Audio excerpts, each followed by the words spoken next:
Start.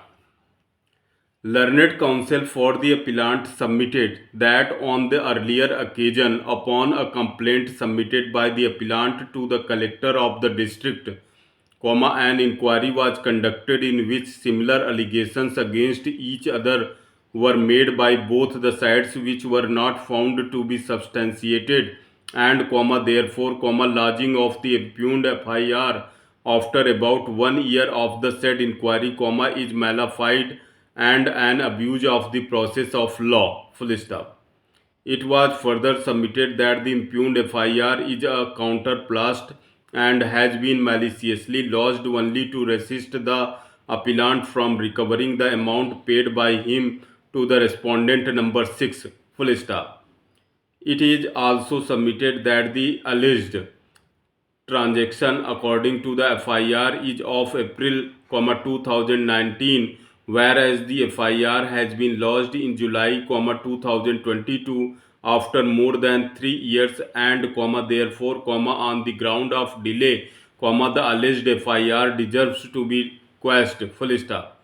On the other hand, learned counsel for the state of Chhattisgarh as also learned counsel for the respondents have submitted that a cognizable offence was disclosed in the FIR and as such the High Court has rightly dismissed the petition the investigation must be allowed to continue and if ultimately the police report is submitted under section 173 within bracket 2 Criminal Procedure Code, 1973 finding the appellant prima facie guilty of the charge on the basis of the evidence collected during the investigation, the appellant would have adequate remedy of assailing the charge sheet and also claiming discharge at the stage of framing of charges. Full stop.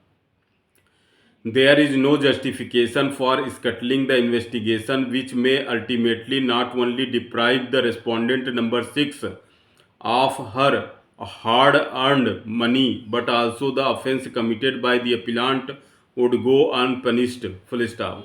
It was also submitted that it was a clear case of cheating as the appellant had deceitfully induced the respondent number 6 to provide a job to her daughter by taking huge amount of money and thereafter neither providing the job nor returning the money. Full stop. Having heard the learned counsel for the parties, we proceed to analyze the material on record and the submissions advanced by the parties. Full stop. In the complaint made by the appellant in 2021 to the collector, an inquiry has been made by the station house officer of the police station concerned in which the fact that the respondent number 6 had stated that she had paid rupees 4 lakhs to the appellant for providing a job to her daughter was recorded. Full stop. This clearly means that respondent number 6 was well aware of the complaint made by the appellant and in the inquiry her statement had been actually recorded. Full stop. Despite the same, she did not lodge any complaint against the appellant and his brother and waited for more than a year to lodge the FIR in July 2022. Full stop. According to the allegations made in the FIR, the job was to be provided by the appellant within 3 months of April, 2019. That is by July, 2019. Full stop. However, the respondent number 6 did not take any action for a period of 3 years till July, 2022 when the FIR in question was lodged. Full stop. Thus, the FIR suffers from a serious delay of 3 years which is totally unexplained. Full stop. A reading of the entire material on record clearly reflects that it was totally an unlawful contract between the parties where money was being paid for securing a job in the government department or private sector. Full stop.